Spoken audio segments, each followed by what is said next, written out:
Good day friends. ఇవాళ మనం Dubai dry డాక్లో ఉన్నాము.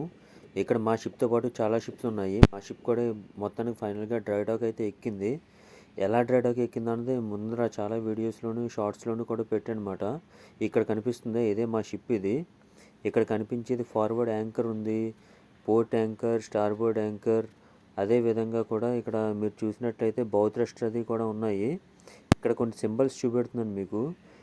ఇక్కడ ఈ రెడ్ మార్కింగ్ వరకు కూడా మీకు లోడ్ లైన్ మార్కింగ్ మాట. ఇంటర్నేషనల్ లోడ్ లైన్ అంటారు, టన్నేజ్ మార్కింగ్ అంటారు.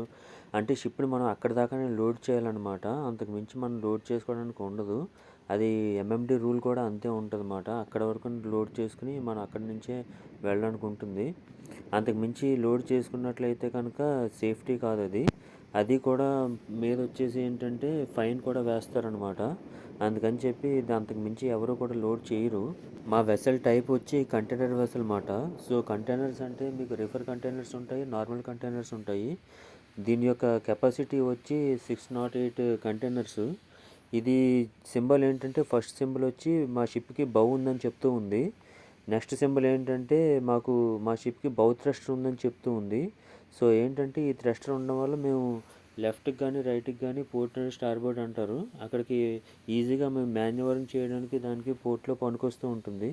పెద్ద అంత ఎఫిషియన్సీ ఉండదు, కానీ కొద్దిగా ఎఫిషియెంట్గానే ఉంటుంది, పర్వాలేదు. ఇవన్నీ వచ్చి వైట్ మార్కింగ్స్ అన్నీ వచ్చి యానోడ్స్ అనమాట. సో ఇదంతా పాతకాలం పద్ధతి. ప్రజెంట్ వీటిని ఓవర్టేక్ చేసి ఒక ఐసిసిపి అని చెప్పి ఒకటి వచ్చింది, ఇంటర్నేషనల్ కరెంట్ క్యాథోడిక్ ప్రొటెక్షన్ అని చెప్పి. అదేంటంటే ఇంకా ఎఫిషియన్స్గా మీకు ఉంటుంది. దీనివల్ల ఉపయోగం ఏంటంటే మీకు ఈ బయట ఉన్న హల్ అది కూడా పాడవకుండా ఉంటుందన్నమాట. సో అదేవిధంగా మనకి యాంటీ ఫౌలింగ్ పెయింట్స్ ఉన్నాయి హల్ ప్రొటెక్షన్కి. అలాగా చాలా ఉన్నాయి. అవన్నీ కూడా వేరే టాపిక్ అయిపోతుంది ఇప్పుడు. ఈ షిప్ మాది చాలా చిన్న షిప్పే కానీ చాలా పెద్దది కింద అనిపిస్తుంది షిప్పు. మొత్తానికి నేను ఈ షిప్లో ఇప్పుడు దాకా వర్క్ చేసింది 7 months దగ్గర అయిపోయింది. సో షిప్లో మొత్తం అన్ని ఏరియాస్ నాకు తెలిసిపోయాయి. ఇప్పుడు ఇంకా ఎప్పుడు ఇంటికి వచ్చేద్దామని ఉంది. కానీ ఈ షిప్లో కెప్టెన్ కానీ చీఫ్ ఇంజనీర్ కానీ నన్ను అంతగమ్మని ఇంటికి పంపట్లేదు. సో అది కొద్దిగా కష్టంగా ఉంది. కానీ మ్యాక్సిమం 1 month 1.5 monthలో అయితే నేను మా ఇంటికి వెళ్ళిపోతాను. అప్పుడు మా ఇంట్లో వాళ్ళు ఎలా ఎగ్జైట్ అవుతారో ఏంటన్నది కూడా నేను తీసి మీకు వీడియో పెడతాను. ఇప్పుడు మనం షిప్ ఫార్వర్డ్ నుంచి యాఫ్ట్కి వెళ్తూ ఉన్నాం అనమాట.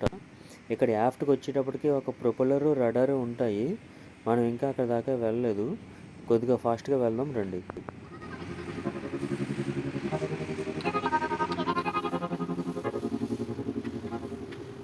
ఇది మా ప్రొపెల్లర్ అనమాట. మాకు ఒకటి ప్రొపెల్లర్ ఉంది.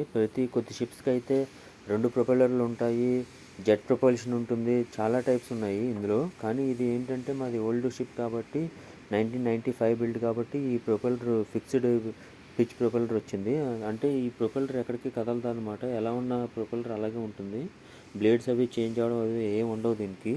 మామూలుగా మనం రివర్స్ చేసుకోవాలంటే మనం ఇంజిన్ని రివర్స్ చేసుకోవడం తప్పితే వేరే చేయగలిగింది ఏం ఉండదు.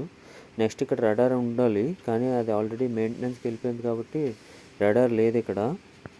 ఇక్కడ ఉన్న ట్రక్ ఆల్రెడీ మా రడార్ని తీసుకుని వచ్చేసింది. అది ఇంకా ఫిట్ చేయడానికి ఒక 2 days అయితే పడుతుంది. మనం ఇప్పుడు ఆ రడార్ని చూడడానికి వెళ్ళడం రండి. ఈ కనిపించేది మా రడార్ మాట. ఆల్రెడీ మీకు ఫిక్స్ అయిపోయి మొత్తం అంతా కూడా దీని యొక్క మెయింటెనెన్స్ అయ్యి వచ్చింది. దీన్ని ఇప్పుడు మనం తీసుకొచ్చి మా షిప్కి ఫిట్ చేయాలన్నమాట. సో అది ఫిట్ చేయాలి, ఇక్కడ నుంచి దింపాలి అంటే దానికి ఒక పెద్ద క్రెయిన్ రావాలి.